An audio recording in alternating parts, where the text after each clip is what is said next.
Okay,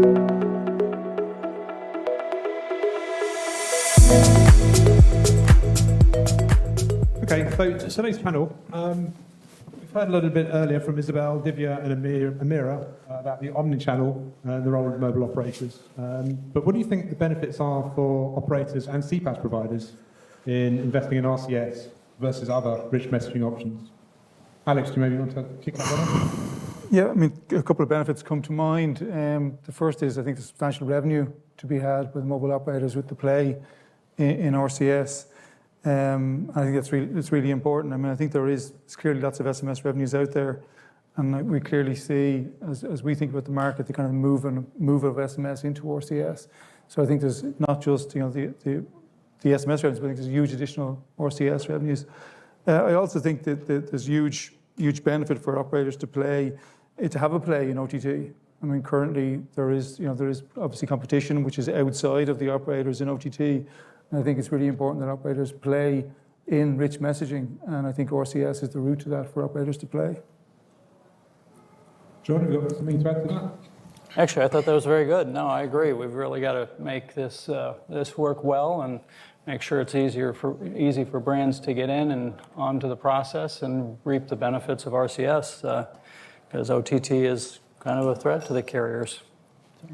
And Tim, obviously we've got RCS in a limited number of markets at the moment. Perhaps you could run through those and just talk a little bit about what you think the benefits are that those operators are already seeing. Yeah, so we've got, I mean, first of all, to answer the question, to me it's about relevancy. The carriers remaining relevant is a big part. They're providing a service which is relevant to businesses, brands, and to their subscribers. That's a key thing. The revenues, as Alex was saying, is obviously a significant aspect of that. I think just to your comment there, so RCS from a P2P perspective, we've got over 1.5 billion users now. That's starting to rapidly grow, obviously with Apple joining and providing support on their devices. And then we've got RBM, RCS Business Messaging, or RCS for Business, as some folks are calling it now. We've got that now opened up in a number of key markets. So we've got full cross-platform, each carrier supporting in Germany and Spain. There's some two, and we've got other countries in Europe are going to follow very, very quickly with that. So it's growing fast now. We've got, we all know what the past has been like over the last few years. Some of us have been really waist deep in it. Others have been watching and commenting from the outside. But I'm pleased to say that we're really at a point now where this is a tipping point. We're going to go into next year with a huge amount of growth, but under our belt and ahead of us, definitely. But maintaining that relevance for the carriers to be able to provide a great, rich business messaging service for their customers, partners with the aggregators, CPaaS providers, obviously some direct to brands, but also providing safe and secure messaging to their subscribers. And that's all built into the platform and the system that we've got up and running. Thank you. We heard a second ago from Rue that the brands are beginning to look at RCS as a replacement for SMS. Tim, do you see that the same thing as the mobile operators as well, or do you see it slightly differently? Yeah, I think I do. I'm hesitant to saying a replacement. I think it is going to replace, I think Nick was saying earlier this morning, the forecast projections they've got, it will replace a lot of SMS. Some might call that just moving the deck chairs around. I think the fact is that brands want to have their brand recognised in a customer's inbox, and they want to provide a safe and secure messaging experience. And just starting at that basic level, that means using RBM today, obviously, or an OTT, who provide that similar or same functionality. So I think that's a key driver now for businesses. They realise that other businesses are doing it. We're starting to see, actually snowing this morning, a bit of a snowball effect happening. You get more and more. We're seeing industry verticals start to pick up and say, hey, some of my competitors are doing this. What is it? I should do it. And so that's kind of like, that's what's happening right now. But I think starting at that basic level, verified by the mobile operators, having your brand in the inbox and providing safe and secure experience. And sort of, I do believe, I've said this a few times in the past, over the coming years, us as citizens who are using mobile services, we're going to stop trusting anything which is coming from a long number or coming from something which is unrecognisable. What is this? It's got something in there. It's got no verification around it. Probably shouldn't trust this. That's where we're going. So I think that being the case, yes, it will. There's obviously going to be SMS, which is going to be used in machine-to-machine and other sort of industry types. That's going to remain. I don't see that going anywhere, but I think for that customer experience and that safety and security, RBM is going to start to replace, upgrade, let's call it, upscale the existing services that we have today. Trust in brand is what you're all about, John. Okay. Do you also see that, that transition of SMS onto RCS and RBM? Yeah, well, it's interesting because at least, in the U.S. market, we've seen millions of brands register, and those are brands from all sizes, from sole proprietors to, some of the largest brands in the world. And the reality is about 80% of those brands are small companies that don't necessarily have a registered logo.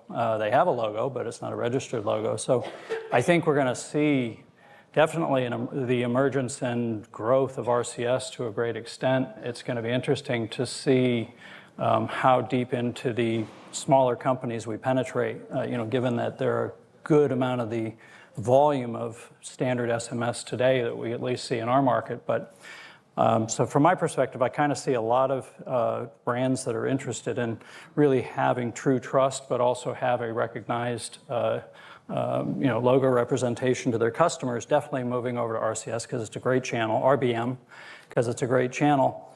And it'll be, what we're pushing towards is how do we create ease in terms of, the verification of all of those brands and their assets, which would be logos and banners, et cetera, and to do that at scale. And the more challenging will be for unregistered logos, but, we're on a path to do that. So, yeah, definitely. I see SMS sticking around a little bit longer, but I do see great growth in RCS as well. RBM, sorry. And Alex, you're deeply embedded in many mobile operators worldwide already.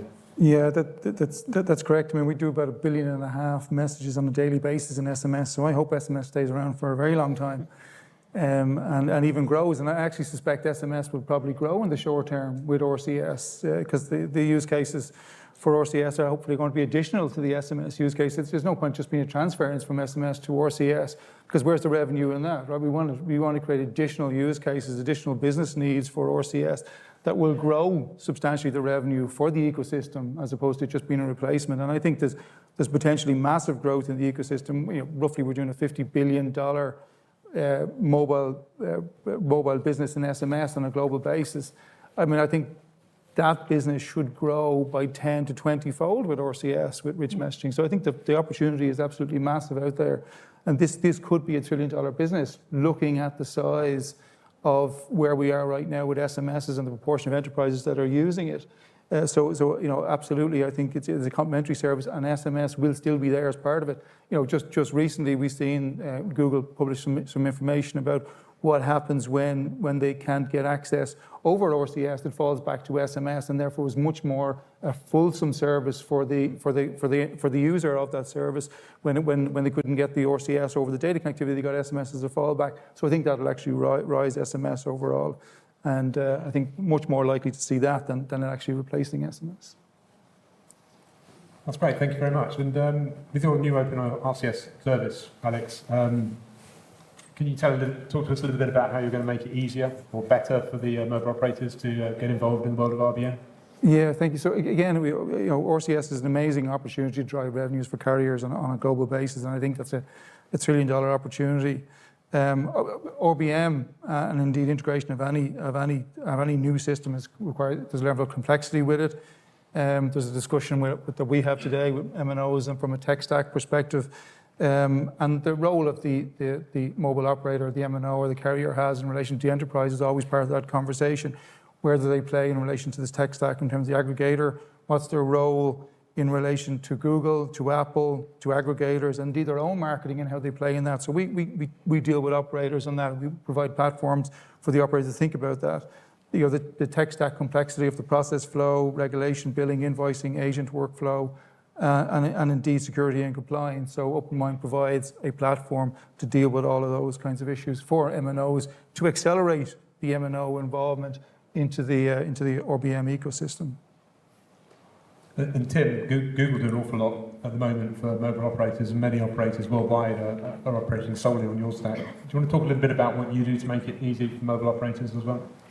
Yeah, I mean, we have a platform, we have an API that the businesses can use. We're providing the infrastructure, basically. So we're providing, as I said, we've got 1.5 billion and growing users on a global platform now. That is the basis for RCS Business Messaging.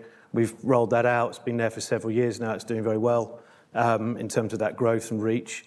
And then what we're doing is, I mean, I like to sort of tee it up as we've got the plumbing there. It's there to go. There's additional things we provide on top. So we provide a business messaging platform, we provide billing reports, we provide all the data, but we're in an ecosystem. We very much recognise that. We're not providing a one-stop shop. There are additional components that can complement and enhance and, as Alex was saying, make a carrier's life a bit easier if they don't have that infrastructure and capability in place today. But from Google's perspective, I think it's the reach thing is the bit we're doing. We're enabling users to be able to receive an RCS business messaging cross-platform now, which is hugely important, especially in markets such as in Europe and North America. So that's all happening. Once you've got the reach and you've got, this is, when we pitch this to a brand, there's no app to download, it's automatically on, it's in the user's, in their pocket, in the inbox of their phone, and they will read messages, right? We all know messages high, you're starting to get a much better conversion through a trusted, verified,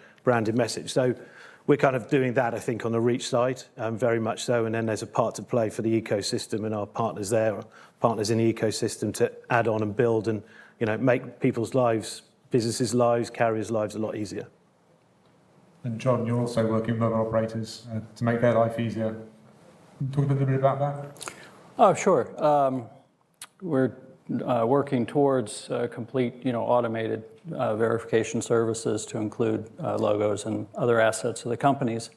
And the idea is that we've got to make sure that we keep the prices very competitive or low, so we don't chase people to other channels. And we've got to make sure that there's enough friction to prevent the bad actors from coming in, but not too much that we can't get everyone that wants to get involved to come through.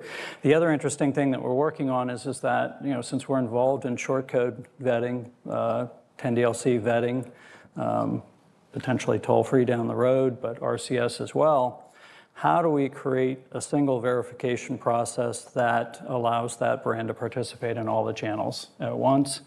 And it's really based on a matter of, at this point, the branded message is the most trusted message, so it also then presents potentially the most risk. So that'll take the highest, form of verification of a brand and their historical behavioral background and all of those things to ensure that they're not going to harm anyone.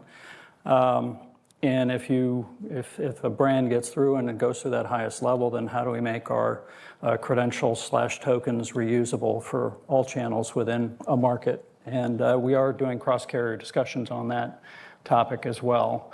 So in essence, right today, these brands have to go through many, many different, verifications. CPaaS are doing verification. It's like how many times does a brand have to be, verified to participate in omni-channel? And we're even engaged in branded calling at this point as well to restore trust in calling. And that should be another channel where that brand, can participate in all, as long as they've gone through and received their token at the highest level. They should be able to get into all the channels. So hopefully we'll get there. I think that'll really, help, quite frankly, grow the omni-channel. Tim, one of the things we've become very used to in the world of SMS is brands operating on multiple CPaaS vendor strategy. Mm-hmm. With dynamic sender IDs, they can use multiple routes. Is there something similar that is going to be coming on the path in the world of RBM as well? Well, I mean, you sorry, that was for me. Yeah, I mean, the way RBM works is you create your RBM agent. You might have multiple agents, if you like. We explain it to folks as a bit similar to creating a mobile app. One of the great things is it's got great functionality like a mobile app, but you might have different flavors of that for your brand. If you're a department store, you might have one that's just doing food and beverage. You might have another one that's doing home furnishings, for example.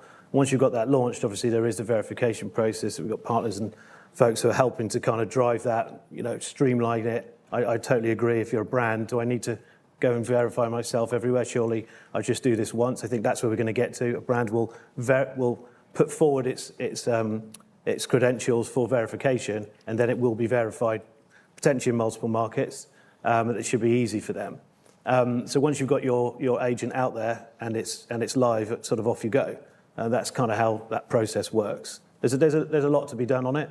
One of the great things is it's a challenge we've now got. We're in this position. We've got a lot of interest. We've got a massive base of end users to receive, and we've got to get ourselves to the point now where businesses can easily adopt this and get on board and start using it without too much resistance to doing that. Yeah. Thank you.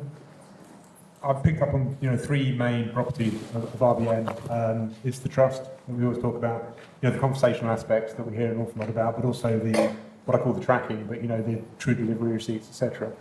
I wonder, Alex, you talked a little bit about the main drivers for enterprise. What do you think is going to make RBN attractive to enterprise, and what's going to bring them to the mobile operators? I think when the enterprise looks at it in terms of its omni-channel strategy, it's going to look for an increase in ROI, right? So it's going to fundamentally look at the business case associated with it, and we see great business cases come out of RCS. I think the other thing the enterprise is going to look for is reach. What does reach look like? And I think the announcement of Apple coming on into the RBM platform and into the RCS environment, I think is fantastic and very, very exciting. I think that just expands the reach overall. I think from an enterprise will want to have multiple reach. I think the features that RBM offers are fantastic, and I think and Google continue to make significant investments in the feature set, which is great for enterprises, which is great for the carriers, which is great for the ecosystem. And I think that's fantastic. And I think some of the features that are being brought on, for example, even just the web view features that were brought on the last while, those feature set make it just much more exciting as a platform. And it really is a platform, as Tim says, it's a platform to replace your app experience. And I think as enterprises get to think about not having to build apps and using messaging as the experience to engage with their customers, and having that engagement chat-based, having that engagement commercial, having that engagement commerce-related, I think that's really what enterprises will want. I think that's what will drive it. Successful use cases, successful statistics, and I think just the overall use of it in the industry, and when people actually see this thing, it's fantastic. We'll just see lots of use of it. Tim, you got anything to add to that? No, I think you pretty much covered it. That's it, yeah. Feels like we've been talking about RBM for a very long time, and we know all the answers to the questions already sometimes, doesn't it? But the reality is beginning to catch up. We have. I think you were just sort of saying a feature set. RBM has got a really great feature set. There's more that's going to be coming. Google are part of the GSMA, so we work on that standards with them. There are features in our messaging app as well to attract consumers just to using the messaging app more, to be a bit more interactive with it. Those kind of sit on top outside of the standards. But in the standards, we're helping to develop that. We want to do more, in terms of what I talked about before of expanding reach, or getting it in more people's handsets. That's all going very well. But also we want the ability for, a consumer to be able to find a business and to communicate with them over RBM, and all that's coming. So we've got a lot of work that's ahead of us, and great stuff which is going to come. Some folks in the room will be aware of things that are being tested in other markets. Those will start coming to Europe as we go into next year. So there really is a huge opportunity, and I think that's going to really sort of help drive growth, drive interest, get more and more businesses using the channel. Can I add, I think the other great thing that Google has done from a strategy perspective is you've offered different levels of product, if you will, right? So you got the standard messaging that's, branded versus the, more interactive, chatbot level, capability, if you will. And so giving choice, to brands to have any level of engagement with their consumers, I think is another smart thing that'll quickly grow the market. Yep. I think we've seen a lot of progression in the world of RBM. When we first ran the RCS World event at MEF, there was a lot of talk about features and functionality. The most recent event we ran, it was all about use cases, because it is out there in the wild being used for real. It's a little bit patchy, some countries more than others, incredibly vibrant in Latin America, yep. Brazil in particular right now, and India as well, of course, which I think we touched on. So overall, what do we think the scale of the opportunity is ultimately for RBN or RCS? Will it overtake A2P SMS revenues eventually for the operators? Alex? No question. Yeah, absolutely no question in my mind that the 50 billion different numbers in different analyst reports, but a $50 billion market, there's no question that we'll see a 10 to 20x improvement in that just in terms of the richness of it, and in terms of the amount of enterprise that will come on board, in terms of the appless environment that messaging can give to you. So I think this is $1 trillion opportunity. I think, Tim, we tend to look at global all the time, but actually the majority of all messaging traffic is national, right? Domestic, if you like. Yeah. And I think your strategy of focusing on key markets is probably a key part of that, right? Yeah, I mean, I personally, in my role, I'd love to boil the ocean tomorrow, but it's not going to be possible. We have got these key markets. I think with the cross-platform availability rolling out, folks can see where those are, and we've got to make those successful. You make those successful, they become lighthouses. You know, it encourages others to kind of get on board. Have they not been taking place? You mentioned sort of some of the use cases. I sat at a meeting very recently, and I had people talking to me about a use case they'd heard literally on the other side of the world, and what we should be doing is here. That's what we want to see, that's what we want to hear, and that's really encouraging. And that's not actually Google doing any of that. That is the ecosystem, the brands adopting it, the aggregator partners and developers working and using the tools that they've got and the features and building out fantastic use cases, which people want to use. It's making people's lives more, making things more convenient for them, giving them better access, loads and loads of great features in there, which I think is just going to get better and better. To your point, you were just saying there, John, on the, on the sort of the levels of sort of pricing, we call it bidding models, but yes, the ecosystem, aided by us, I guess, are trying to make, or we have made, I believe, it taking away the financial friction for a brand to come on board. If someone's going to pay more for something, they've got to instantly see that value and sign off on, I'm happy to pay for that. Actually, if you keep it at a level field that they're already paying and they're getting more value out of that, that opens up the interest. And I think that as a strategy, is working very, very well. And there'll be more to come on that, as we go into next year. Because it's not just the use cases, it's the ROI that comes along with it. The ROI, yep. I mean, that concept of conversational commerce is very, very strong in the world of RCS for sure. Obviously, every brand, every enterprise will need a verification. John, could you talk a little bit more about the automation you touched on that you're looking at in the verification space? Well, sure, I guess so.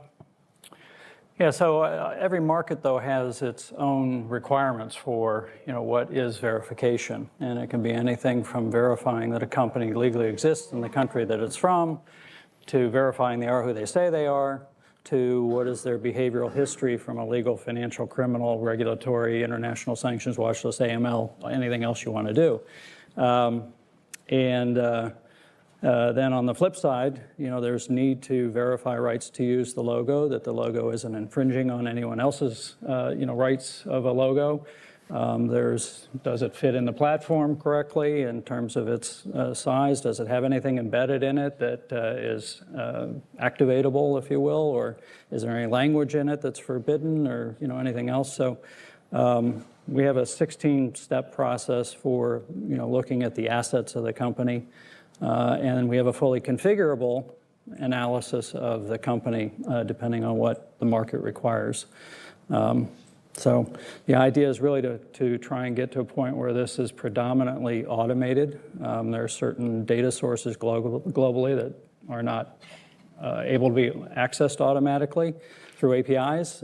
So our objective is to continue to, push ways to eliminate any kind of manual review, because we won't get to volume if we do that. So today, with flat messaging, we're able to do 50,000 companies a day from a vetting perspective, a background check perspective. But RCS is bringing assets of the company and creates different look at rights to use. And again, globally, some of those databases are not fully automated. So from our perspective, we can get there, but it's going to be interesting road ahead. So. Okay, well, thanks very much, everyone. Tim, fantastic background on what's going on at Google and the key markets you're looking at. Alex, great perspective as well, and John. Any questions in the room for anyone? Or online, maybe?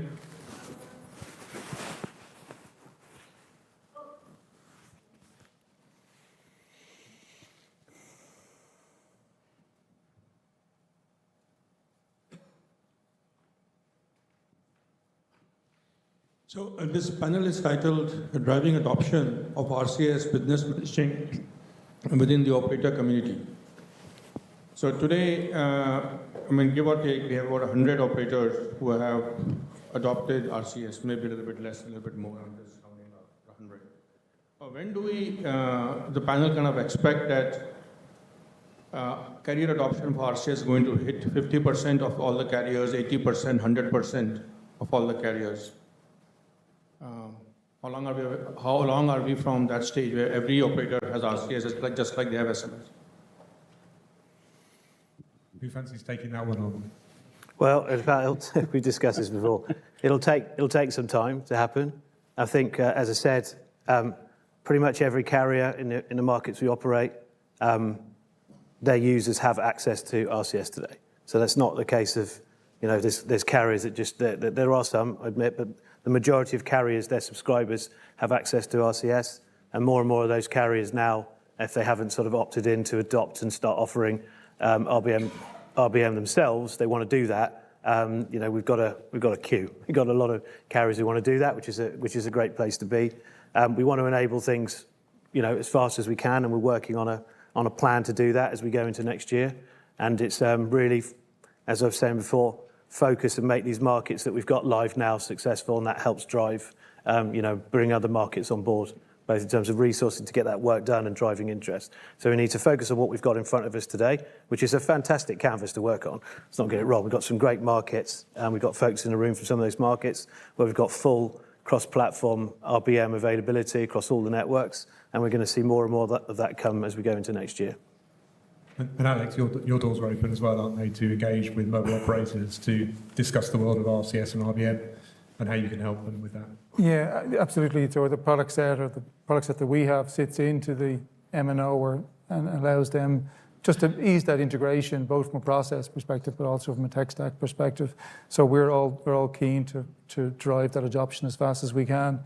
And it's an interesting question. Like, if we went, everybody in the world had it tomorrow, would that make a big difference, or are we better off concentrating in the space we have and making that massively successful, and then rolling it out on the back of that success? I mean, there's two different approaches. I think there's huge amount of success to be had in dealing with the countries that we're in and making great success of those, and showing the great success of them, and then can be pulled into the rest of the world. Because then we get the kind of effect that Tim talked about of use cases bleeding from one area to another. Yeah. Any other questions in the room?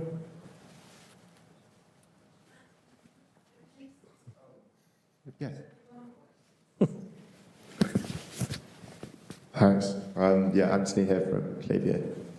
Just a quick question about RCS kind of billing. Is RCS conversation pricing here to stay, just seeing the kind of upcoming changes with WhatsApp?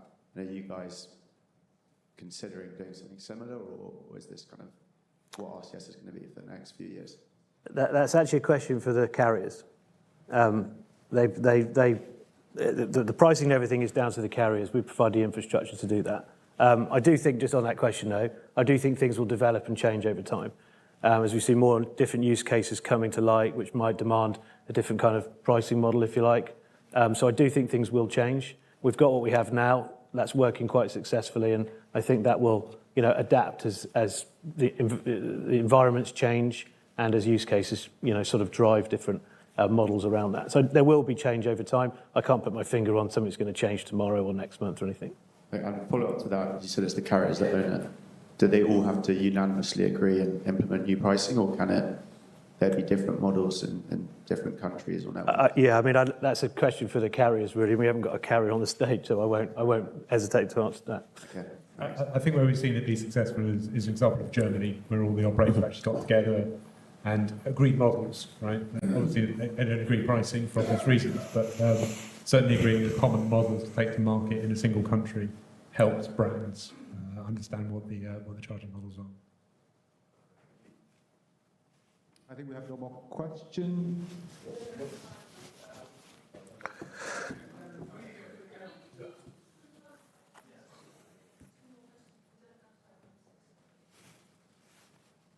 We're wrapping up then. Thanks very much, everyone, for your time. Thank you very much for the panel.